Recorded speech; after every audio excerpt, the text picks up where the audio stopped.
You know, we always think about World War II, and we picture these huge battles sweeping across these open fields, right? Right. But what happens when all that momentum, Yeah. slams right into a city? I mean, that's what the U.S. Army ran into in October 1944 Yeah. at the Battle of Aachen. Yeah. It was the first big urban fight they had in Europe. They were fun, yeah. And it was a total game changer, especially for how we thought about using tanks and tank destroyers. It really was. I mean, Aachen, Yeah. it wasn't just any city. It was, Right. a historically significant place. Yeah. And the Germans dug in hard there. Yeah. And all those, tight streets and the rubble everywhere. Oh, yeah. Totally different from the open battlefields our armored units were trained for. Yeah, it was a whole different ballgame. They had to adapt, and they had to adapt fast. And that's exactly what we're diving into today. I'm excited for this one. Oh, it's going to be good. You sent in some amazing sources, by the way. Oh, yeah, these are great. We've got after-action reports from the 745th Tank Battalion, the 634th Tank Destroyer Battalion, Wow. even the 58th Field Artillery Battalion, Yeah. plus those really insightful General Board reports Yeah, those are gold. about how tanks and infantry were meant to be working together. Mhm. And then to top it all off, Yeah.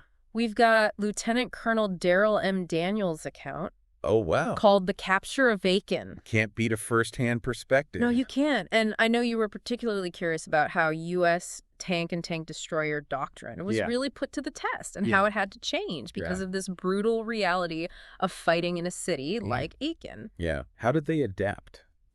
So let's get into it. Let's do it. Now, before Aachen, Yeah. the whole core of U.S. armor doctrine, Yeah. it was all about speed Right. and maneuver. Uh-huh. Like you see in those field manuals like FM 1710. Yeah, FM 1710. Yeah, which laid out how a tank battalion was supposed to be organized and how it was supposed to fight. Yep. And the whole idea was to avoid those really tough enemy positions, Right. exploit open flanks. Right. Bypass and hit them where they ain't. Exactly. But Aachen, with its tight streets Oh, yeah. and all that rubble everywhere and all those fortified buildings, Yeah.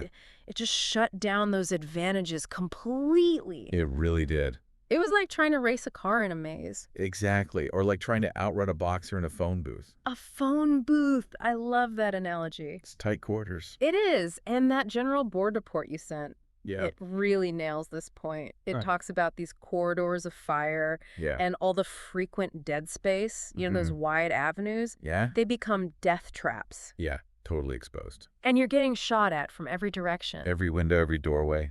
So it wasn't just about describing the battlefield, This report actually forced a change in how platoons were organized. They had to ditch those straight lines and move to these more spread out fire teams so they could see what was happening all around them. Much better situational awareness. That's it. And what's so fascinating to me Yeah. is just how fast the tactics had to evolve. Well, it was incredibly rapid. Because the doctrine, Yeah. it didn't have a section on how to fight in a city. Right. It was all new. Totally new territory. So these junior officers, even sergeants, they're Yeah. having to make huge decisions Yeah. and come up with brand new tactics, On the fly? all while under fire. Under fire. Yeah, That's pressure. it's incredible. And that's where we see the need for combined arms. Absolutely. It wasn't just an idea anymore. It was Right. a matter of life or death. Right. The reports are totally clear on this. Yeah. The infantry needed the tanks to blast enemy strongpoints, Uh-huh. but the tanks were sitting ducks for Panzerfausts Yeah, those Panzerfausts were deadly. if they didn't have infantry protecting them. Right. So it wasn't enough just to have the infantry nearby. No. They had to work together. It was this total interdependence. Yeah. One couldn't function without the other. A true team effort. That's it. And it's amazing to see how this actually played out Oh, yeah. on the battlefield. Uh-huh. You had these combined arms teams on paper, Right. but in Aachen, yeah. they became the real deal. Yeah, the fundamental fighting unit. It wasn't just about being close to each other. Right. They had to operate as one. Yeah, like a single organism. Each part understanding the others and supporting them. Seamlessly. And we see this in how the units were set up for the battle. Oh, yeah. How did they structure things? So you had the 745th Tank Battalion attached to the 1st Infantry Division. Yeah. The 743rd was supporting the 30th Infantry Division. Right. And then you had those tank destroyer battalions, Yeah. like the 634th and the 893rd. Those are heavy hitters. They were, and these weren't just random pairings. No, they were carefully thought out.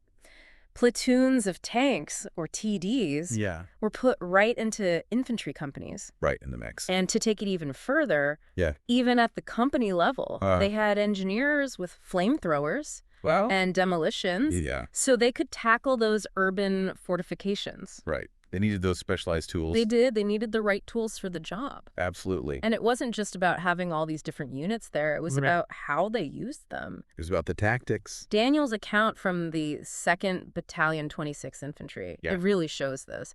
He talks about using tanks to shoot into the upper floors of buildings. Wow. Why would they do that? To take out those Panzerfaust teams. Oh, that makes sense. Before they could get a shot off. Yeah, take out the threat before it becomes a problem. So the tanks weren't just there to break down walls or just provide general fire support. They were being used to hit very specific targets. Threats that the infantry couldn't handle on their own. Yeah, they were a surgical tool in a way. Exactly. And you can almost picture it. I can. Tanks moving slowly down these streets full of rubble, often working in pairs, one covering the other as it moves forward. Yeah, leapfrogging. Exactly. And then you have the tank destroyers further back. Yeah. Or on higher ground, acting as overwatch. Yeah. They had those open tops, so they were more vulnerable in the streets. Yeah, they needed that extra protection. So they were better suited to provide support from a distance. Makes sense, yeah, using their strengths. And Daniel's descriptions, they really capture how intense this close-quarters fighting was. Oh, yeah. Paint us a picture. Every single building could be an enemy position. Wow. Tanks firing right through windows. Yeah. Infantry sprinting from cover to cover. Throwing grenades. Oh, man. It was brutal. Yeah. Room to room. House to house. Wow. Just brutal fighting. And there's this incredible story. Oh, yeah. Tell me about it. About tanks having to jump over railroad underpasses. What? How is that even possible? I know, right? This officer actually said, if I go fast enough, maybe I'll make a complete somersault and be all right. That's some dark humor right there. It is, but it shows how desperate things were. Yeah, they were improvising. And how much they had to adapt. Thinking outside the box. On the fly, and the Germans, they knew exactly how to use the city to their advantage. Huh? How so? They used rubble to make barricades. Right. To funnel the attackers into kill zones. Yeah. Those choke points. And Panzerfaust teams were everywhere. Basements, cellars, upper floors. Yikes. The whole city was one big ambush. It sounds like a nightmare. It was. And the after-action reports are full of examples of just how dangerous this was. Give me an example. Daniel talks about a tank destroyer that was crushed. Oh, no. When a building collapsed on it. How did that happen? The Germans had mined the building. Oh, wow. So they booby-trapped the whole thing. They did. The very buildings were weapons. Man, that's scary. It is. And the 745th Tank Battalion, their report talks about all the losses they took from Panzerfausts. Yeah. Fired from these hidden spots. So they learned the hard way. They learned that moving with the infantry wasn't just a good idea. Right. It was essential for survival. They had to watch each other's backs. Absolutely. Yeah. And then you've got the artillery. Yeah, the big guns. The 58th Field Artillery Battalion. They were constantly firing on pre-planned targets. Yeah. Trying to keep the Germans' heads down. Just pressing fire. Exactly. And they were key in softening up those defenses. Right. Before the infantry and tanks even moved in. It was all about creating chaos. It was, and disrupting the enemy. Yeah. And then there's communication. Oh, yeah, that's vital. Essential. But it was a huge challenge in all that chaos. Yeah. How did they manage? They used a mix of radios. Runners. Yeah. And signals. Right. But the General Board report, it mentions problems with radios. What kind of problems? Different units couldn't always talk to each other. Oh, man. That's a big issue. It is. So those pre-battle briefings and those signals, they became even more important. Right. So everyone was on the same page. That's it. They had to make sure everyone was coordinated. Yeah, no room for mistakes. And we even see some really innovative tactics developing. Oh, yeah. Tell me about those. For example, tanks would suppress enemy windows while the infantry moved through alleys. Keeping them covered. Yeah. And engineers, they were constantly clearing rubble under fire. Wow, that's dangerous work. To make paths for the tanks. Yeah, inch by inch. It was constant grind. They were the unsung heroes. They really were. And then you've got mouse holing.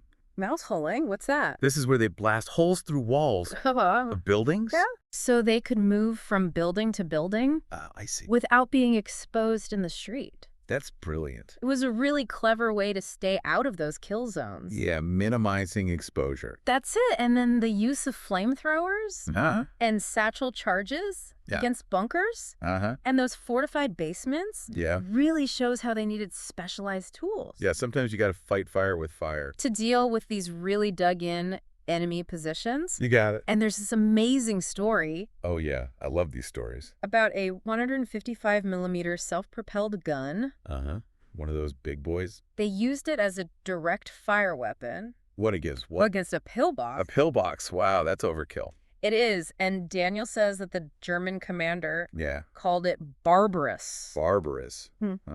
So it must have been pretty effective. It shows you what happens when you have to think outside the box. Yeah, gotta do what you gotta do. And it worked. And despite all this intense fighting, Daniel's battalion managed to capture over 5,600 German soldiers. Wow. And they only had less than 100 casualties themselves. That's incredible. Those are amazing numbers. It is. It really shows how effective these combined arms tactics were. That's a testament to their adaptability. They were learning and adapting fast. And the U.S. did lose some tanks. They did, but it's important to remember that most of those losses were from mines, Panzerfausts, and anti-tank guns hidden in ambush spots. Those hidden threats. Those were the real killers, and they had dedicated engineers and recovery crews working nonstop, often under fire, to get those damaged tanks back into action. Yeah, keeping those tanks rolling was crucial. It was, and the tank destroyers, they really showed their worth. They did.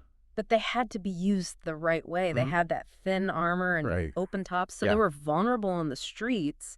They needed that extra support. They did. They were best used in covered positions, providing long-range fire support. So using their strengths. Exactly. But again, it was all about coordination. They couldn't do it alone. They were part of a team.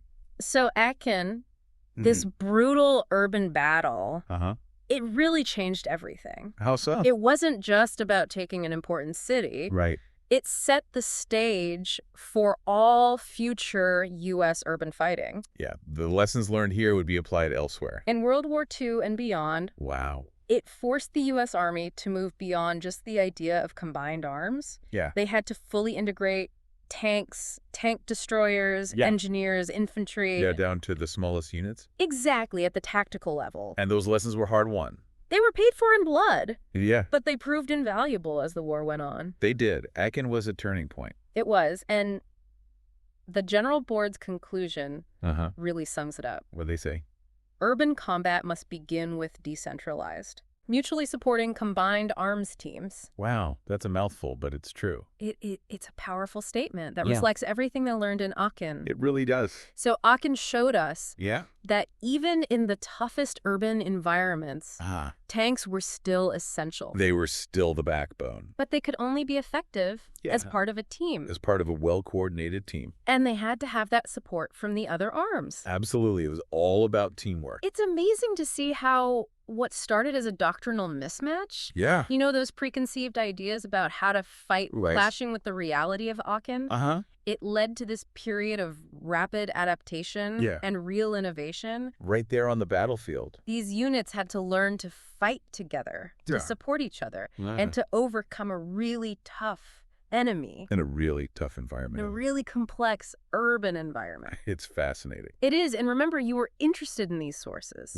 Because you wanted to understand how established strategies and approaches are challenged when they face unexpected situations. Yeah, those curveballs that life throws at you. Exactly. And Aachen is a perfect example of this. A powerful case study. It shows that process in action. In a historically significant context. And it makes you think about those lessons from Aachen. How do they apply to modern urban warfare? That's a great question. Those same principles of combined arms, that interdependence, mutual support, and the need to adapt. To adapt, Do they still hold true? I think they do in many ways. I think so too. And beyond warfare. Yeah. Could these ideas offer insights into challenges in other fields? Oh, that's interesting. Like what? Where established ways of doing things suddenly hit these unexpected and complex situations. Yeah, those moments when the old playbook doesn't work anymore. It's something to think about, isn't it? It really is food for thought. Yeah. Well, that wraps up our deep dive into the Battle of Aachen and how it changed armored warfare doctrine. A real turning point. Thank you for sending in these incredible sources. Oh, yeah, my pleasure. And for joining us on this exploration. Anytime. I always love talking about this stuff. Me too. It's been a pleasure. Likewise. Until next time. See you then. Take care. You too.